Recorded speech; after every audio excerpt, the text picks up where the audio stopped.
بسم اللہ الرحمن الرحیم۔ پیش خدمت ہے خبر نامہ، اہم عالمی خبروں کا خلاصہ۔ سعودی وزارت حج و عمرہ نے کہا ہے کہ عمرے کی تعداد معین نہیں، زائرین اپنی مرضی اور سہولت سے جتنی بار چاہیں عمرہ ادا کر سکتے ہیں۔ عمرہ پرمٹ میں درج تاریخ اور وقت کی پابندی ضروری ہے۔ وزٹ سیاحتی یا ملازمت ویزا ہولڈرز کسی پابندی کے بغیر عمرہ کر سکتے ہیں۔ اسی طرح فضائی راستے سے آنے والے بحری یا بری راستے سے بھی واپس جا سکتے ہیں۔ یوکرینی صدر ولودیمیر زیلنسکی نے دعویٰ کیا ہے کہ روسی صدر ولادیمیر پوٹن کو ایک دن ان کے حلقہ احباب میں سے ہی کوئی قتل کر دے گا۔ ان کا یہ تبصرہ یوکرینی ڈاکومنٹری ایئر یعنی سال کا ہے اور وہ خود بھی اس دستاویزی فلم کا حصہ ہیں۔ مذکورہ ڈاکومنٹری روس کے یوکرین کے خلاف اعلان جنگ کے 1 سال مکمل ہونے پر ریلیز کی گئی۔ اس دستاویزی فلم کے ایک موقع پر زیلنسکی یہ کہتے ہوئے سنائی دیتے ہیں کہ روسی صدر پوٹن کی لیڈرشپ میں کمزوری ان کے قریبی ساتھی کو اس بات پر اکسائے گی کہ وہ ان کے خلاف کوئی اقدام اٹھائیں۔ ایک موقع آئے گا جب روس میں پوٹن راج کی کمزوری کو محسوس کیا جائے گا اور پھر شکاری ہی شکاری کو کھا جائیں گے۔ وہ ایک قاتل کو قتل کرنے کی وجہ ڈھونڈ لیں گے۔ جب اس دستاویزی فلم کے دوران ان سے سوال کیا گیا کہ کیا یہ ہوگا تو زیلنسکی نے جواب دیا کہ یہ ہوگا، لیکن کب یہ میں نہیں جانتا۔ امریکی محکمہ خارجہ کے ترجمان نے کہا ہے کہ سعودی عرب کی یوکرین کو توانائی اور دیگر اہم امداد کے انتظامات کا خیر مقدم کرتے ہیں۔ یوکرین کے لیے نازک وقت میں اہم قدم ہے۔ یاد رہے کہ سعودی وزیر خارجہ کے دورہ یوکرین کے دوران سعودی عرب اور یوکرین کے درمیان $40 کروڑ مالی امداد کے معاہدے پر دستخط ہو گئے ہیں۔ اس امدادی پیکج کا اعلان سعودی ولی عہد نے گزشتہ سال یوکرینی صدر سے بات چیت میں کیا تھا۔ عالمی جوہری توانائی ایجنسی نے اپنی رپورٹ میں انکشاف کیا ہے کہ ایران میں 83% سے زائد یورینیم کے افزودہ ذرات ملے ہیں، تاہم ان کے ماخذ کا ابھی تک تعین نہیں ہو سکا ہے۔ ایران کے پاس لگ بھگ بم گریڈ تک افزودہ یورینیم کے ذرات موجود ہیں۔ ایران کے پاس موجود یہ یورینیم افزودگی سن 2015 کے معاہدے میں طے شدہ ہدف سے 18% زیادہ ہے۔ تاہم ایران کا کہنا ہے کہ ہو سکتا ہے یورینیم افزودگی کے دوران ایسا غیر ارادی طور پر ہو گیا ہو، جبکہ اس حوالے سے ایجنسی اور ایران کے اعلیٰ حکام کے درمیان بات چیت کا سلسلہ جاری ہے۔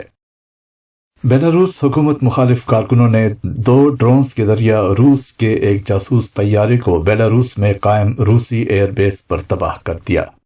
یہ ایک اواکس بیریف A-50U طیارہ تھا۔ روسی جاسوس طیارے کی مالیت 27 کروڑ 40 لاکھ پاؤنڈ ہے۔ حملے میں ایک دوسرا فوجی طیارہ اور برف صاف کرنے والی گاڑیوں کو بھی نقصان پہنچا۔ روس اور بیلاروس دونوں نے ہی واقعے پر کوئی بیان نہیں دیا، لیکن مقامی پولیس اور سیکیورٹی سروسز نے آپریشن شروع کر دیا ہے۔ افغان حکومتی ترجمان ذبیح اللہ مجاہد کے مطابق طالبان فورسز نے مقامی داعش انٹیلیجنس اور آپریشنز چیف قاری فتح کو اتوار کی رات آپریشن کرتے ہوئے ہلاک کر دیا ہے۔ قاری فتح کابل میں ہونے والے حالیہ حملوں میں براہ راست ملوث تھا۔ اس نے سفارت خانوں، مساجد اور دیگر کو نشانہ بنایا۔ اقوام متحدہ سلامتی کونسل کی جولائی سن 2022 میں جاری ہونے والی رپورٹ میں قاری فتح کو داعش کا اہم کمانڈر قرار دیا گیا تھا۔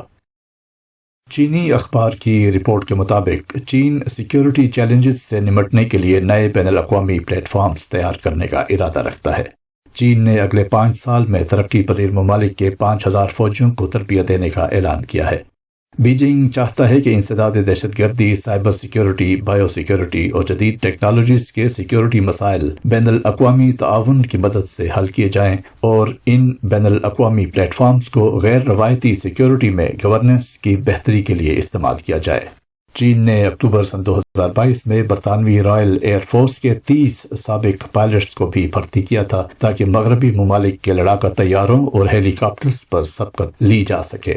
دسمبر سن 2022 میں چین نے عرب ممالک کے 1500 پولیس اور سائبر سیکیورٹی اہلکاروں کو تربیت دینے کی پیشکش کی تھی۔ برطانیہ کی وزارت دفاع کے ترجمان نے کہا تھا کہ ہم چین کی طرف سے برطانوی مسلح افواج کے سابق افسران کی بھرتیاں روکنے کے لیے فیصلہ کن اقدامات کر رہے ہیں۔ ایران میں قم کی اسکول طالبات پر زہریلی گیس کے حملے کے متعدد واقعات رپورٹ ہوئے ہیں، جن میں کچھ طالبات کا ہسپتال میں علاج بھی ہوا۔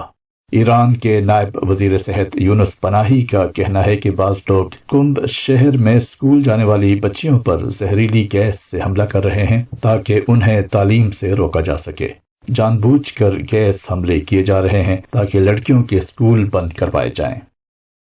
27 فروری کو مشرقی ترکیہ میں آنے والے 5.6 شدت کے زلزلے سے ایک شخص ہلاک جبکہ 69 افراد زخمی ہو گئے۔ زلزلے کا مرکز ملاتیا صوبے کا علاقہ یسلیورڈ تھا، جہاں 6 فروری کو بھی ہولناک زلزلہ آیا تھا۔ 6 فروری کے زلزلے سے 29 عمارتوں کو نقصان پہنچا تھا۔ یہ تمام عمارتیں اب گر چکی ہیں۔ پچھلے زلزلوں سے متاثر ہونے والی عمارتیں اس زلزلے میں مکمل تباہ ہو گئیں۔ رپورٹس کے مطابق 1,73,000 عمارتوں نے جھٹکے برداشت کر لیے۔ ترکیہ کے صدر رجب طیب اردوان نے زلزلہ متاثرین کے لیے اپنی ٹویٹ میں کہا ہے کہ ہم اپنی رات کو اپنے دن کے ساتھ ملا کر کام کریں گے اور اللہ کے حکم سے اپنا وعدہ ضرور نبھائیں گے۔ ہم یقینی طور پر اپنے شہریوں کو آرام دہ، محفوظ اور جدید عمارتیں بنا کر دیں گے جہاں وہ سکون سے رہ سکیں۔ یاد رہے کہ 6 فروری کو ترکیہ اور شام میں آنے والے زلزلے سے اموات کی تعداد 50,000 سے تجاوز کر چکی ہے۔ ترکیہ سے اٹلی جانے والے غیر قانونی مہاجرین کی کشتی سمندر میں چٹان سے ٹکرا کر ڈوب گئی۔ واقعے میں 45 افراد ہلاک ہوئے۔ ہلاک ہونے والے افراد غیر قانونی مہاجرین تھے اور ان کا تعلق پاکستان، افغانستان اور صومالیہ سے بتایا گیا ہے۔ کشتی پر 120 سے زائد افراد سوار تھے۔ کشتی میں سوار 16 پاکستانی محفوظ رہے جبکہ 4 لاپتہ ہیں جن کی تلاش جاری ہے۔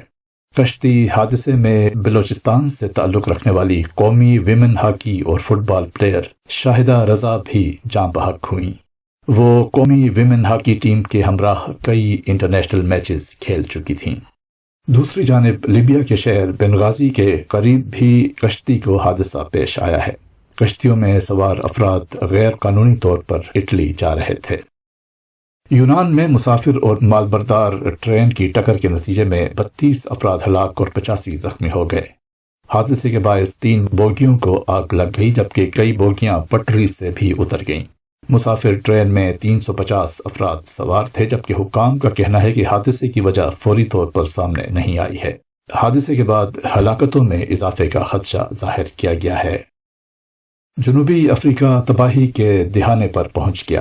ملک میں بجلی کی بدترین لوڈ شیڈنگ اور بلیک آؤٹ جاری ہیں جن سے خانہ جنگی کا خطرہ ہے۔ امریکہ اور آسٹریلیا سمیت مغربی ممالک کے سفارت خانوں نے اپنے شہریوں کو کئی دنوں کا کھانا اور پانی ذخیرہ کرنے کا ہدایت نامہ جاری کیا ہے۔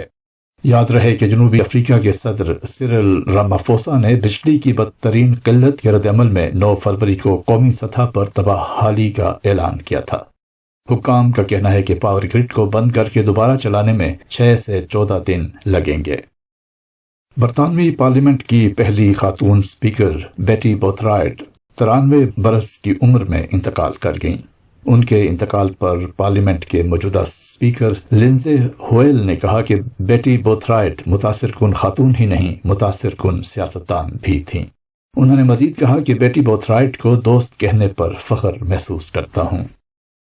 شمالی چین میں لینڈ سلائیڈنگ کے بعد کوئلے کی کان بیٹھ گئی۔ واقعے میں 6 افراد ہلاک ہو گئے۔ حادثے میں 6 افراد کو بچا لیا گیا ہے جبکہ 47 افراد ملبے تلے دب گئے ہیں۔ لینڈ سلائیڈنگ کے بعد بھاری چٹان کان پر گرنے کے مناظر کیمرے کی آنکھ میں محفوظ ہو گئے جس سے دیکھنے والوں کے دل دہل گئے۔ ایک تنظیم نے اپنی رپورٹ میں کہا ہے کہ گزشتہ سال دنیا بھر میں 187 مرتبہ انٹرنیٹ کی بندش ہوئی۔ بھارت مسلسل 5ویں مرتبہ دنیا بھر میں سب سے زیادہ مرتبہ انٹرنیٹ بند کرنے والا ملک بن گیا ہے۔ رپورٹ کے مطابق 84 مرتبہ بھارت میں انٹرنیٹ کی بندش ہوئی جس میں سے 49 مرتبہ مقبوضہ کشمیر میں انٹرنیٹ بند کیا گیا۔ انٹرنیٹ بندش والے ملکوں کی فہرست میں یوکرین دوسرے نمبر پر ہے جس کی بڑی وجہ روسی فورسز کی جانب سے کم از کم 22 بار انٹرنیٹ تک رسائی بند کر دینا ہے۔ پاکستان بھر میں پہلی ڈیجیٹل مردم شماری کا آغاز ہو گیا ہے۔